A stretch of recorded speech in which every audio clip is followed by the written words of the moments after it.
Hello, Phantomaniacs. Welcome to the newest unboxing here on the Needless Things YouTube channel. Today we are looking at the Sunbow G.I. Joe, the movie, 1987 style Cobra-La Royal Guard. These just dropped. I really like how Super 7 will make an announcement, and then something's available, and then it's in your hand. This is from the new wave of 1987. I've got a little cross-sell on the back here. G.I. Joe, the movie figures. Cobra Commander, who will be available everywhere within a week of when you see this video, is currently Entertainment Earth first. The Cobra-La Royal Guard, Jinx, and Falcon. We've got the file card on the back. We've got the nice thick card back, and I have to make a retraction, and I did it on the newest episode of Audible Interlude, a G.I. Joe podcast, which you can check out wherever you get your podcasts, or right here on the Needless Things YouTube channel.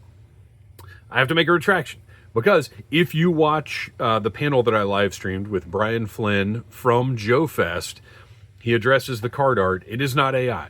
The six-fingered Wild Bill is a result of the way that they have to manipulate the images around to get them on the card. That also explains why it was clipped up into the Real American Hero. So they're not using AI art, which I had said it looked like they were, although my assumption was that it was a Hasbro mandate and that Super 7 would not make that decision themselves. So I was off base on that, and I go into more detail on the newest Audible Interlude about sort of seeing AI where there is none, but also cautious, being cautious about its uses. Whatever.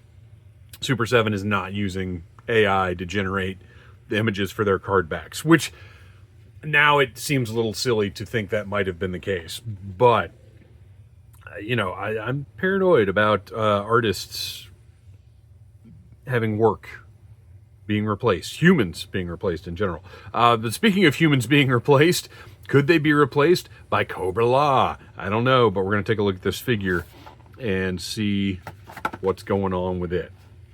Includes axe and cape, which is, of course, absent on the original release of the figure. That was a completely a toy design and not really similar to what we saw in the movie. I'm not going to say at all, but definitely a very different thing. Got our little pack of desiccant in there.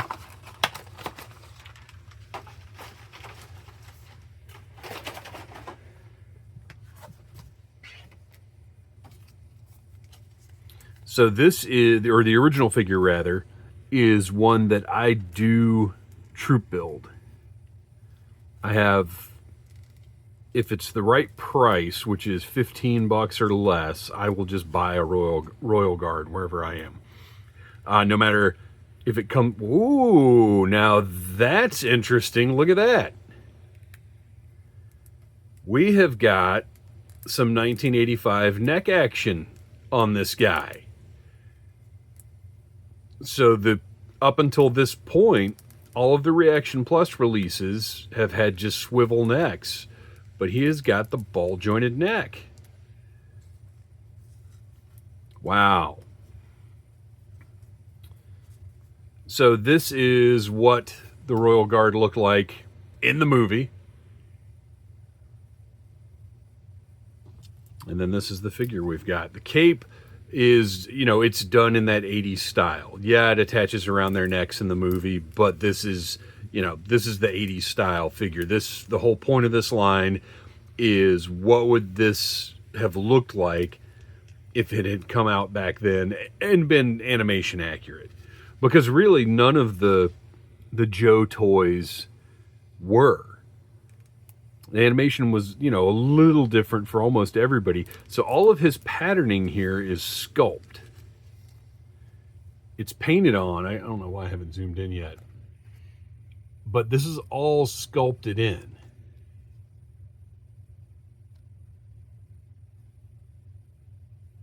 Colors are vibrant, look great. I mean, this looks like animation. Got the elbow pads there. Can get into a seated position. Plastic feels good. All the joints feel good.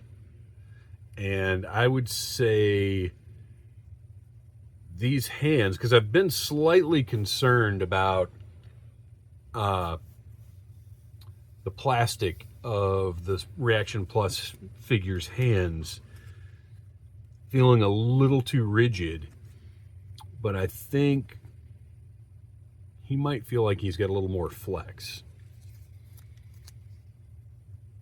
It's got that antenna. Now, as we've seen in the Energon Universe comics from Skybound, this is a helmet, and there is a humanoid head under there, which was shocking to me because honestly, I kind of always thought this was just their head. Now, granted, that is the Energon Universe continuity, and who's to say the intent of the original, but I always thought these were just straight up like insect people, and this was their head. I never thought this was a helmet. It's so wild that there's just a straight up holster right there.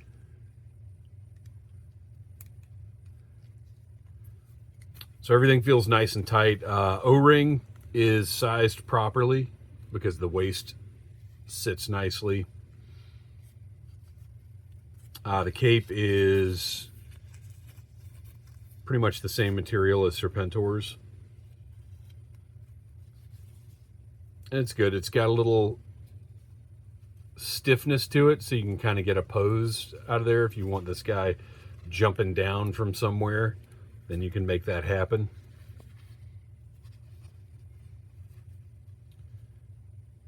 I will say, if they were ever to do, if Super 7 were ever able to do like Batman 89 ReAction Plus, which I would like to see to go with that Batmobile they released that's gotten more views and more comments than anything I've ever reviewed. I would want Batman to have his cape around his neck or to be fixed under his little collar or something. I wouldn't want him to have this kind of situation. All right, let's take a look at the axe.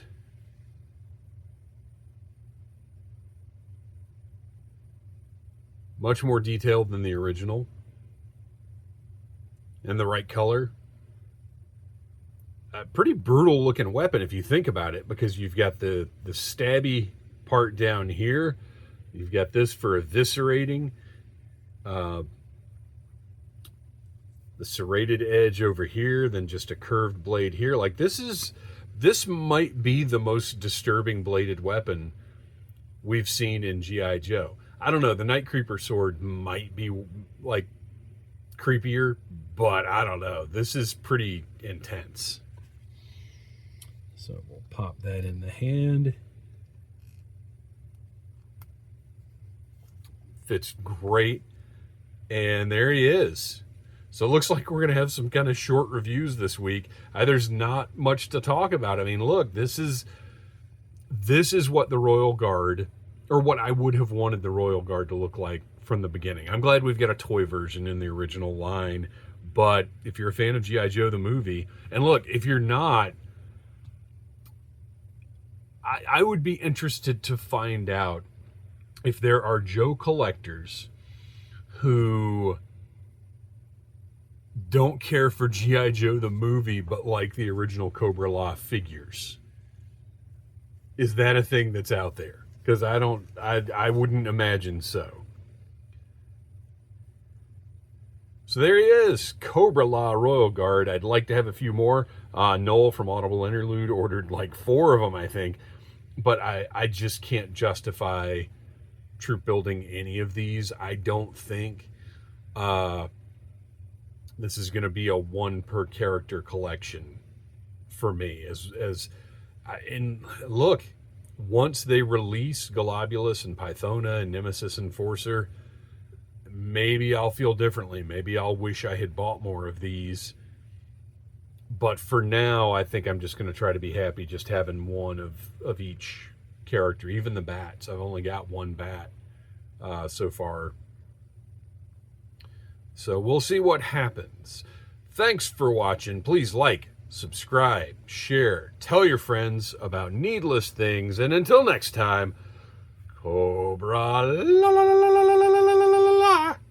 Smash that like button if you like needless things.